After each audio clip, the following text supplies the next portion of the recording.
Please turn your Bibles to 1 Timothy chapter 2, verse 9. I'm sure most of you could probably recite this verse from memory, but we'll go ahead and read it again. In like manner also that women adorn themselves in modest apparel, with shamefacedness and sobriety, not with broided hair, or gold, or pearls, or costly array. Again, that's from the King James Version. We are studying a series of lessons we call Legalism is Not Our Standard.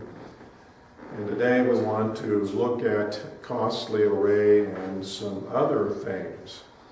In our last lesson, we looked into gold, pearls, and gemstones as mentioned in this text and a corresponding text from the writing of the Apostle Peter.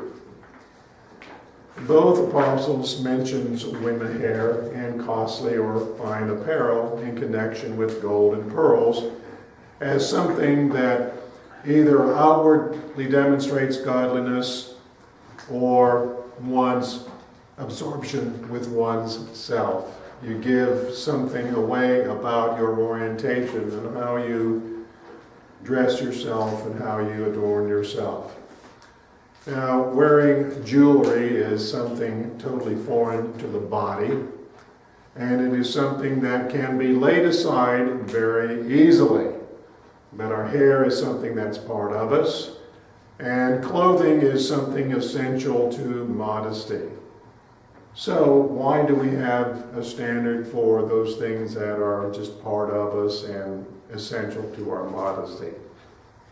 Well, modesty in clothing is required, as we have seen, but both apostles single out costly array or fine apparel as something that may stand in the way of our expression of holiness. So, what is the issue here? Well, let's look into what Peter says first. He writes, "Do not let your adornment be putting on fine apparel." 1 Peter chapter 3, verse 2. Now, in the New King James Version, from which I read, the word fine is in italic, which means it is not in the original text, but it was added for the purpose of giving clarity to the text. The King James Version has, "whose adorning let it not be of putting on apparel." The word fine does not appear in that version. Other versions have, for example, Young's literal translation, "putting on of garments." The American Standard Version has "putting on apparel." And the New American Standard Bible has "putting on dresses." Putting on dresses. You weren't expecting that one, were you? Well, the New American Standard Bible is the most accurate, as the word apparel in Greek is hemation, meaning a dress. That's what that word means, a dress, okay? So this again tells us something about the language of these verses, which I mentioned in the previous lesson. The language of Peter and Paul is not an absolute prohibition of the things that are mentioned. If it was meant to be a prohibition, then women would not be allowed to fix their hair, to wear gold or pearls, or to wear dresses. That's, it says, don't do this. So again, I'm just reinforcing that the literal meaning is not what it appears to be to us. You have to dig down and to find out what are they really talking about. So the preparers of the New King James Version chose to add the adjective fine to describe dresses. Also, the Revised Standard Version translators also treat Peter's words in the similar way they have wearing fine clothing. It may be that these scholars felt it necessary to make a distinction between plain dress and something more elaborate, as does the Apostle Paul. You see, Paul wrote costly array, not just dress, Paul was being more explicit, more descriptive of what he was talking about. And the Greek word Paul used for array is hematismos, meaning attire, not just a dress, as Peter used. If you would look at those words, they're very similar in appearance, just the ending is different. But it gives it different meanings. Peter talking about a dress, such as women wear dresses, and Paul is talking about clothing. Now, the Greek word for costly is polluteis, which means extremely expensive. Not just expensive, but extremely expensive. And various versions are consistent with their renderings of what Paul said here. Young's Little Translation has garments of great price. The King James Version has costly array. The American Standard Version has costly raiment. And the New American Standard Bible has costly garments. The thought of extremely expensive does not necessarily apply to the price tag on the article of clothing in the store. Now, when we think costly array, extremely expensive, you think you go into a store and you look at a man's suit. That's kind of, things I look like. And I say, oh my goodness, this is a $1,000 suit. And I look at this pair of slacks, and it's a $250 pair of slacks. Is that costly array? Well, some people think, man, I'd never pay $1,000 for a suit, let alone $250 for a pair of slacks. In their mind, that's costly array. But another person looking at that says, oh, that's a good deal. Well, why? So I need to understand we do not have to shop at Goodwill or the Salvation Army to be holy people. We should buy clothing we can, first of all, afford, and second of all, is suitable for the purpose for which we buy it. A professional man who wears a business suit to work needs to have a suit that will look nice and stand up in day after day wear. To him, that $1,000 for a suit is a good deal because he can buy it and it's not going to need an awful lot of upkeep. It'll need to be pressed from time to time, dry cleaned from time to time. But if it's good material, it's going to wear well and look nice. And when you're a professional person and when you're a business person, your appearance says a lot about your business. If you were to walk into your credit union and or your bank, I'll use the bank as the description because I did work at a bank one time where this happened. And you say, I want to see the president. And this guy comes out, he's got on blue jeans and gum boots and a flannel shirt, and his hair's kind of tousled up a little bit and hands are kind of dirty like this. You think, oh goodness, this is the bank president? Well, not only is he the president of the bank, he's the major stockholder in the bank too.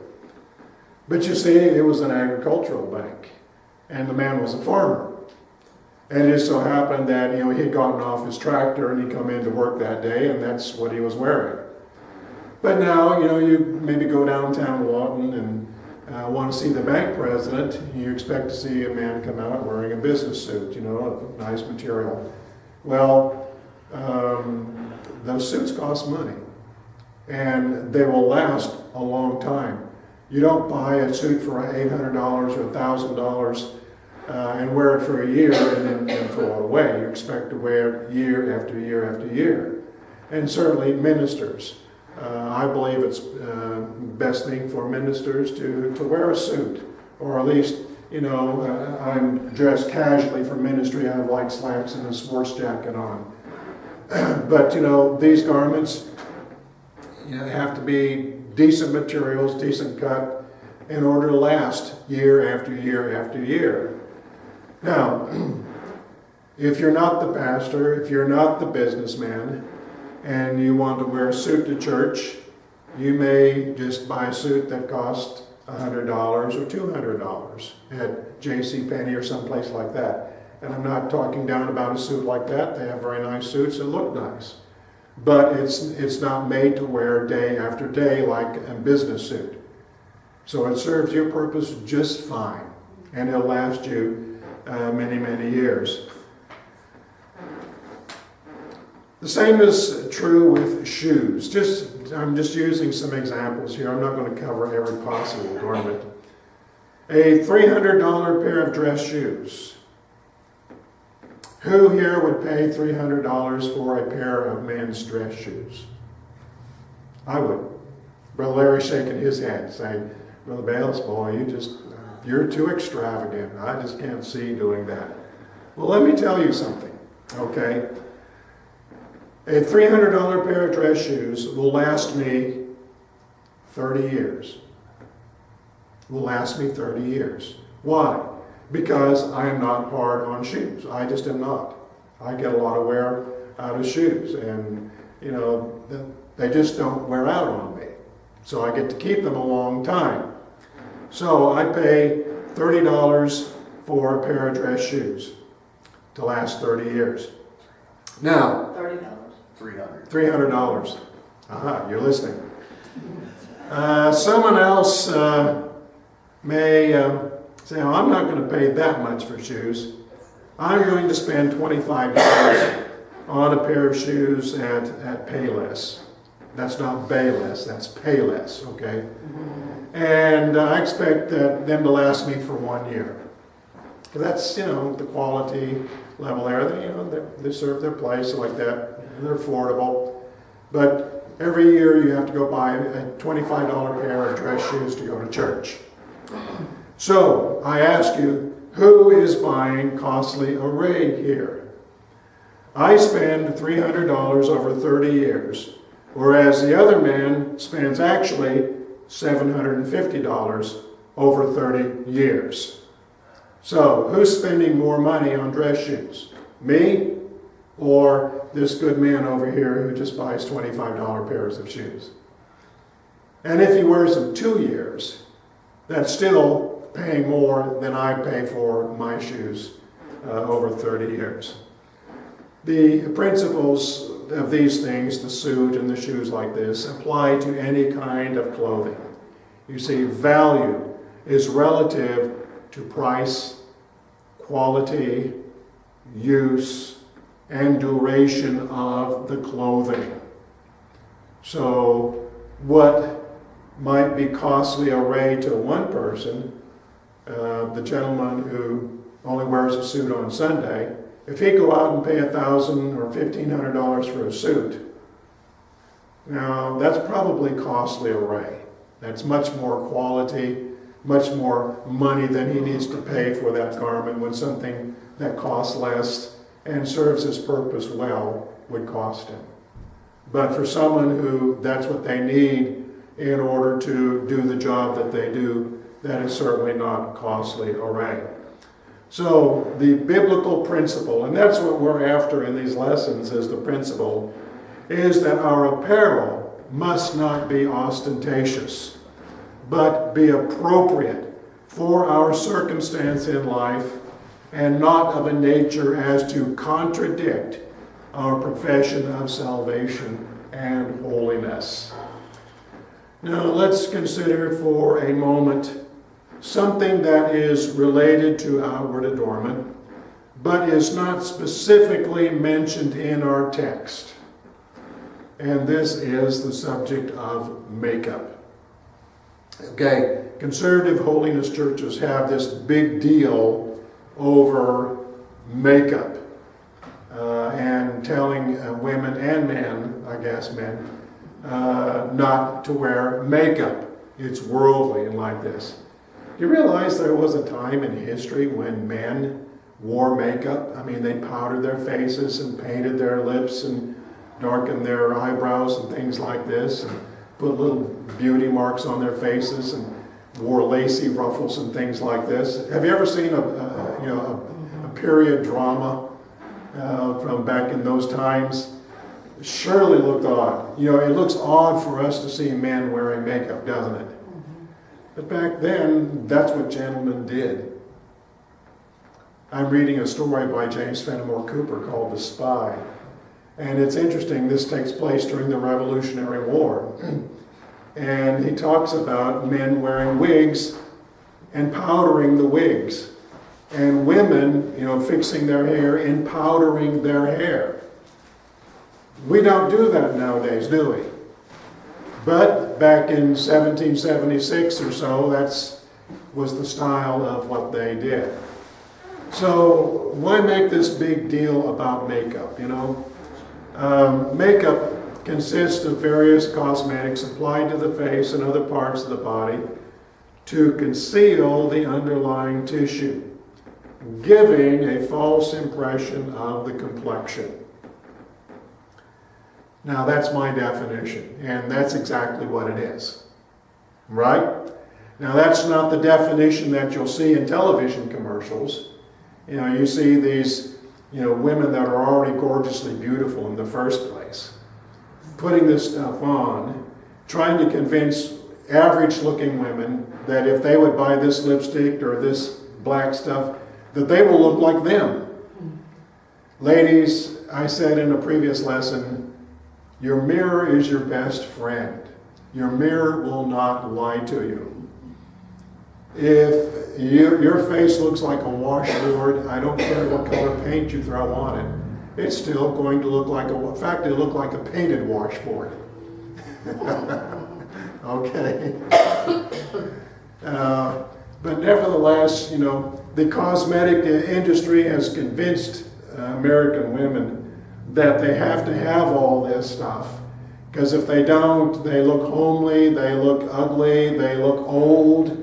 You know, and if you put this stuff on and put this up here, and, you know, the wrinkles go away and stuff like that, and you look young again.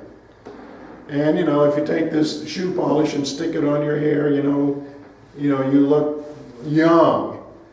You know, I visit sometimes, you know, what we call rest homes or senior citizens, places where they live.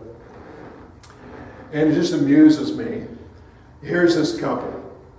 You know, they're in their 80s, later 80s, you know. And this guy, I mean, his hair is totally white and he's all wrinkled, you know, like this, and got his walker. And here's his little wife over here, she has her walker. But her hair isn't white like his. It's shoe polish black. Not natural hair looking black, but shoe polish black. And then she's got her face all marked up, I mean, with powder and stuff like this. And somehow she thinks she looks young. You know, she looks 55, walking next to this 85 years old looking man. Hey, newsflash, you look like a painted old lady, not like a 55-year-old lady, okay? You know, in marriage, we grow old together. That means we get wrinkles and white and sags at the same time. Sorry. And that way we look like we go together. Okay? So don't believe what you see in the commercials and the magazine ads and stuff like this. Those cosmetics don't make you look young again. They don't make you look any prettier than you may already be. And remember, ladies, to at least one person in the world, you are the most beautiful woman on the face of the earth. And that's your husband. He wouldn't have picked you out if he thought you were ugly. Because look how many girls he passed by to marry you. Right, Brother Larry? Right around 3 million people. Okay. 3 million women. Yeah, something. And that's something. He passed up 3 million people to marry Paula. What a wonderful thing. So, you know, makeup, it's there to conceal the underlying tissue, giving a false impression of the complexion. And makeup includes such things as rouge, eyeshadow, mascara, lipstick, fingernail polish, artificial hair coloring, just to mention a few. I have no idea what stuff exists out there. I just know that when I walk into a department store, I want to stay away from the makeup counter. It just, I choke up and I have a hard time breathing because you have so many artificial scents in that area there. Now, to be perfectly honest with you, the Bible does not say much about makeup. Anybody want to agree with that? Get your concordance out and look up the word makeup. Number one, it's not in the Bible. Number two, think of a passage that talks about makeup. Man, I don't know. You really have to think. Well, I'll bring one up, okay? 2 Kings chapter 9, verse 30, which says, "Now when Jehu had come to Jezreel, Jezebel heard of it, and she put paint on her eyes and adorned her head and looked through a window." Jezebel. You've heard that name before, haven't you? And you think she's just this fine, virtuous woman, right? No, everybody's shaking their heads. Jezebel does not have a good reputation, is that right? Okay. Jezebel is the original painted lady, and her name has been used as a synonym for women of ill repute. The expression painted lady has been used as another expression for prostitute. You know, you can see some movies where they talk about painted ladies, and you know what they're talking about, don't you? Because you've heard that expression applied in that way. So there's Jezebel. She's the first one mentioned in the Bible where a cosmetic was involved. Now, she wasn't evil because she used cosmetics. She was an evil person. But because she was evil, she used cosmetics to enhance her. Well, we will talk about that in some other verses. Jeremiah chapter 4, verse 30. Now, Jeremiah is a prophet, and he prophesied to the nation of Judah, specifically concerning the Babylonians. And his message was, Judeans, you need to go ahead and submit to the Babylonian rule. God has pronounced judgment on Judah. You're going to pay the penalty. You can't get out of it. Jeremiah was not popular among the Jews of his day for that reason. So that we're going to read this verse is part of a prophecy against Jerusalem. And Jeremiah wrote, "And when you are plundered, what will you do? Though you clothe yourself with crimson, though you adorn yourself with ornaments of gold, though you enlarge your eyes with paint, in vain you will make yourself fair. Your lovers will despise you. They will seek your life." Jeremiah is saying here that with the impending judgment coming on Jerusalem, Jerusalem will do all it can to attract the assistance from surrounding pagan countries. They actually appealed to their pagan neighbors. Come protect us from the Babylonians. That's what they were doing. And if you will notice, as Jeremiah writes this, what he's saying sounds somewhat similar to what we have read in Paul and Peter. He talked about ornaments of gold, adorning themselves, making yourself fair, clothing yourself with crimson. These are the same issues that Paul and Peter were holding out to the church as issues that are important as far as our outward appearance are concerned. Adam Clarke says of these things mentioned in this verse, reference is here particularly made to the practice of harlots to allure men. And that's exactly what Jeremiah was describing. He was saying, Jerusalem, you are acting like a harlot, trying to attract these pagan nations to come and protect you from the Babylonians. Ezekiel chapter 23, verse 40. Furthermore, you sent for men to come from afar, to whom a messenger was sent. And there they came. And you washed yourself for them, painted your eyes, and adorned yourself with ornaments. Now the circumstance here in the book of Ezekiel is the same as that addressed by Jeremiah. He was prophesying to the Jews about submitting to the Babylonians. So, same circumstance, and the same imagery that he uses. Clarke comments on this. This is exactly the way in which a loose female in Bengal adorns herself to receive guests. She first bathes, then rubs black paint around her eyes, and then covers her body with ornaments. Again, the imagery used in Ezekiel is prostitution, as the imagery used in Jeremiah, and is the low moral form of this Queen Jezebel that we read about in the book of Kings. Now, while the practice of wearing makeup is not forbidden in the Bible, it is associated with prostitution. An association godly women would certainly avoid. Let that sink into your head just a little bit. We're looking for biblical principle.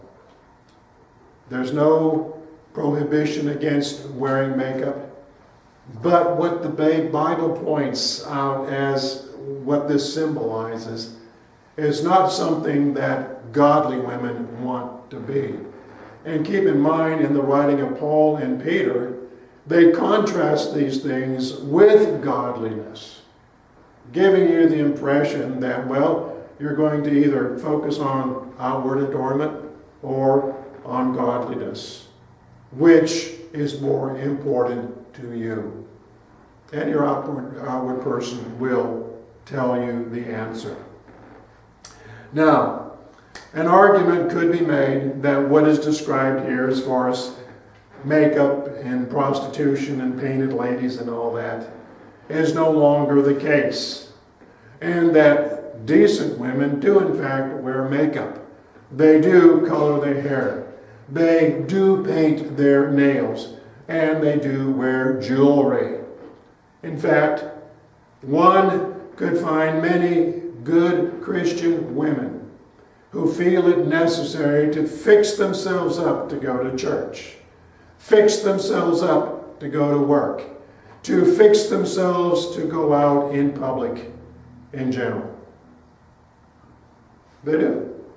I wouldn't dare walk out without putting some powder on my face. I wouldn't dare leave the house without putting my earrings on. I mean, I have heard women talk this way. They feel that these things are so much a part of them that they feel undressed, they feel exposed, they feel naked without these things. So I ask the question, is it sinful to wear makeup? The answer goes back to the question of why? Why? What is the motive? Why do you do this? Why do you want to wear makeup, color your hair, paint your nails, and so forth like this? Why? Most likely the answer, being totally honest, comes down to vanity, which is another word for pride. And pride is a condition of heart that works against godliness. The apostles make that very plain. Now, I am not accusing any woman who wears a little makeup, powder, lip gloss, nail hardener, of committing any sin. That's not my place, not my intention. But I do ask, what reason is there for doing this other than pride. I suppose the average woman is not consciously thinking pride, as wearing makeup is so common in our culture. But I ask you again, what is the real, honest answer? When you're standing there looking in the mirror, mirror on the wall, please be honest with me. Tell me the truth. Look beyond the face and look into the heart. What is the real issue? Why am I doing this? Why do I feel this is important to do? If God tells you you can wear makeup in spite of the biblical association with low morals, then I just can't stand in your way. But be sure the paint stays on your face and not on your heart. And I say, it's difficult to keep it from going that far. Now, I want to address one last thing that has become prevalent in our day and age. It's always been around, and it has been practiced by certain classes of people. But now it is quite common, even among people of all classes, ages, gender, and social positions, including people professing Christianity. This is found in Leviticus chapter 19, verse 28. You might want to write this one down. I'll read it first from the King James Version. It says, "Ye shall not make any cuttings in your flesh for the dead, nor print any marks upon you. I am the Lord." You got that? Don't make any cuttings in your flesh for the dead, and don't print any marks on you. And God says, I am the Lord. In our culture, people generally don't go around cutting their flesh over the dead. But there are cultures where they do that.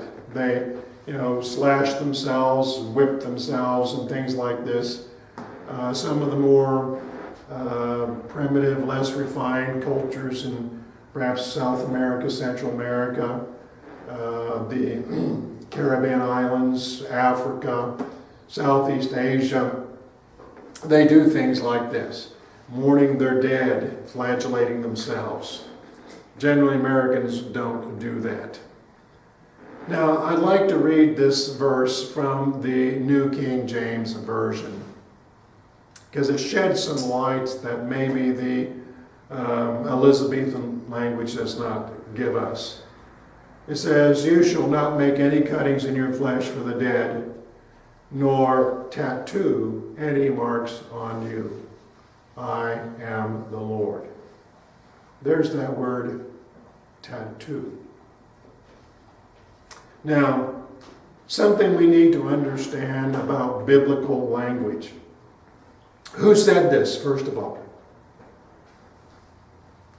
Who said this, first of all? Okay. Well, the last four words in the verse are, I am the Lord. So this comes not just from the pen of Moses, as Moses' idea. This is something God said.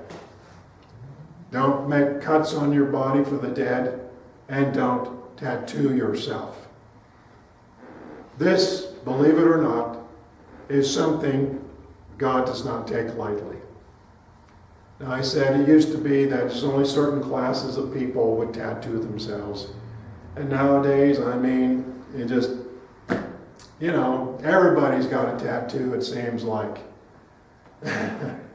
Okay? I see some here don't have tattoos. I was at a place just the other day, and there was, a mixture of black people and white people at this place. And, just being honest, sometimes white people are afraid of a group of black people. And black people are afraid of a group of white people. Well, when I walked into this environment, it wasn't the number of black people that scared me. What scared me was all the tattooed women. I mean tattooed women. I mean tattoos here and down here and other places, just all over. And what is this fascination with tattoos? That's marking your body in a way that you just, generally speaking, you can't undo. Are you sure you want to do that? Why?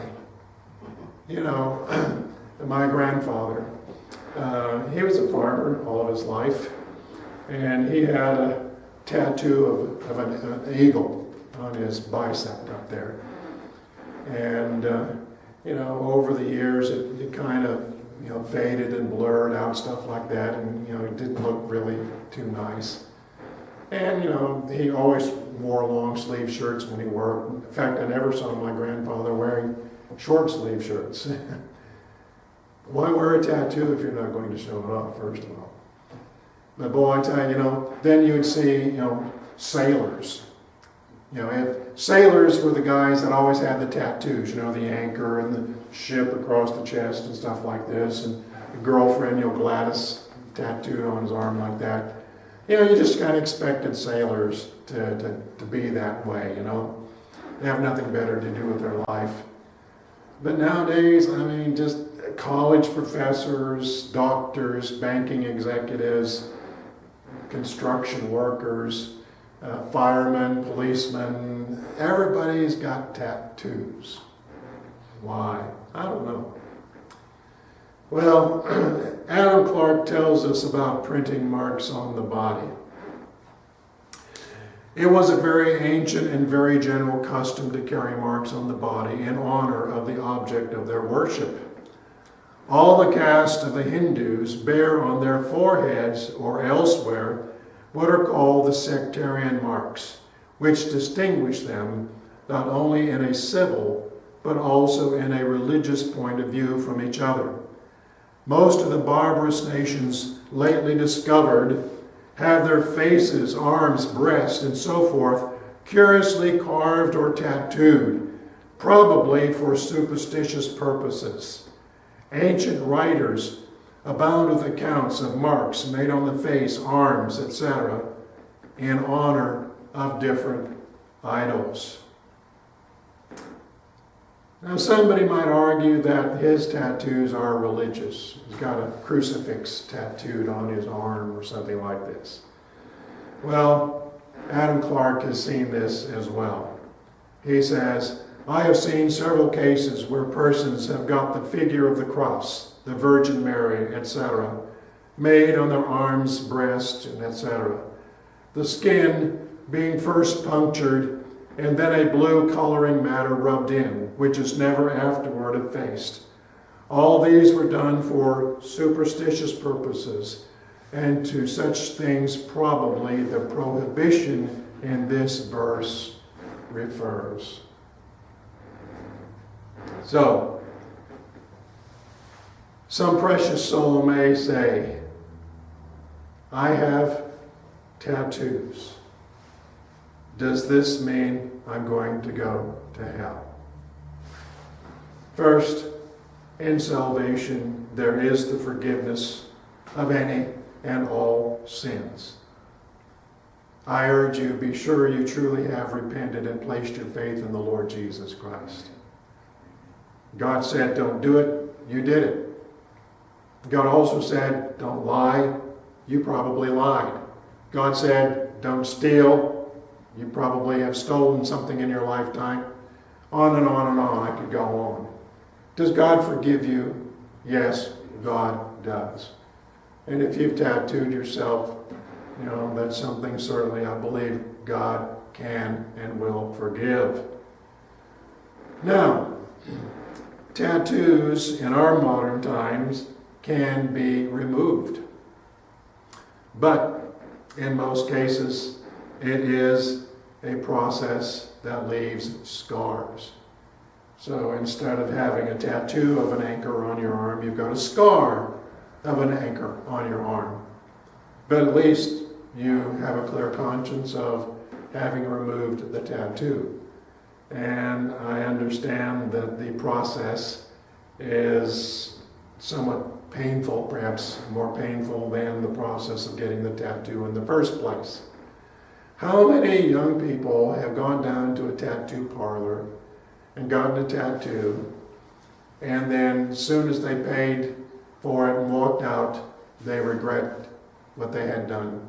I guarantee it's probably a large percentage that regret what they did, but they're stuck with it. And somebody say, well, at least mine's in a place that doesn't show. Well, good for you. So, what do we do? Well, if you've got a tattoo, you may not want to have it removed because of the process and the fact that it can leave a scar.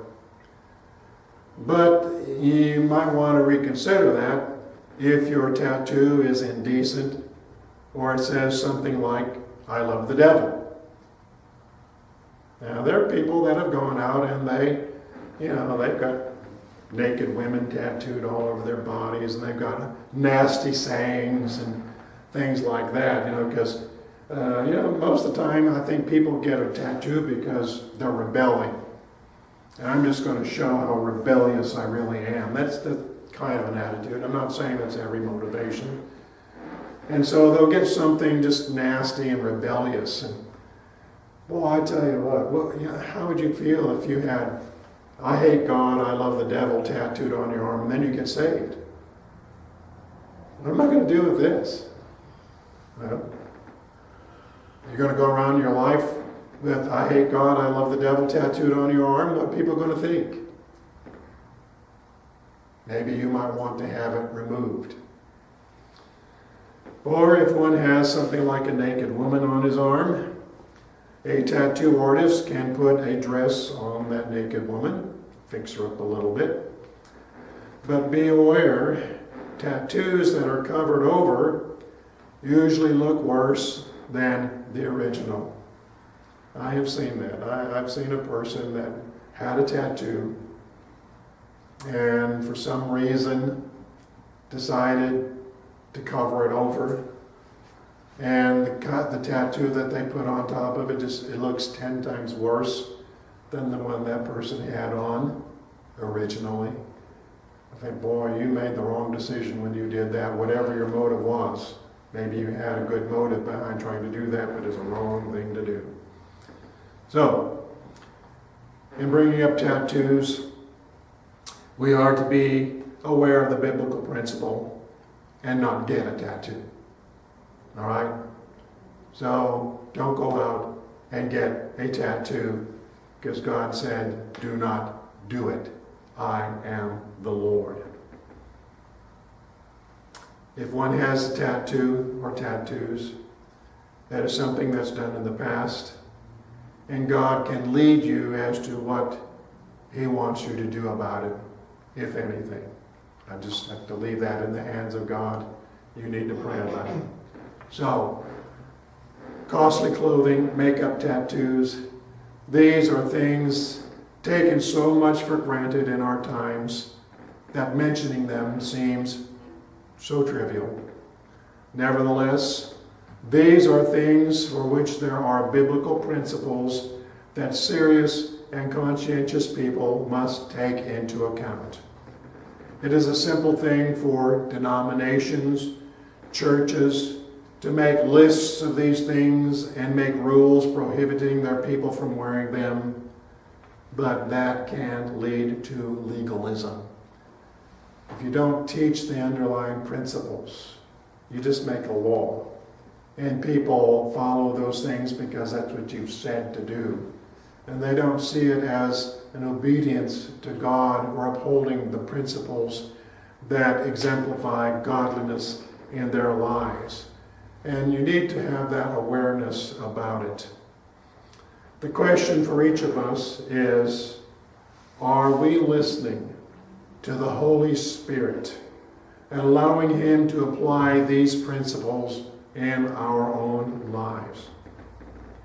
if you choose to go against any of these principles, ask yourself, why am I doing this? And how does my going against these principles demonstrate godliness to those around me? Amen.